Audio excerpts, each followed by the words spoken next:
Hey everyone, welcome to this guide on how to hide the Telegram app on your Android device. Let's dive right in. To hide the Telegram app on your Android device, follow these steps.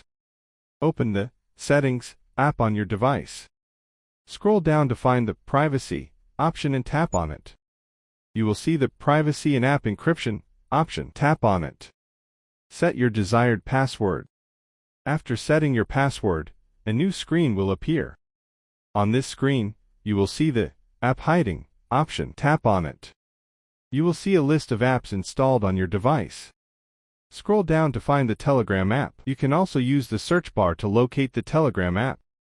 Once you find the Telegram app, tap the toggle switch next to it to hide the app.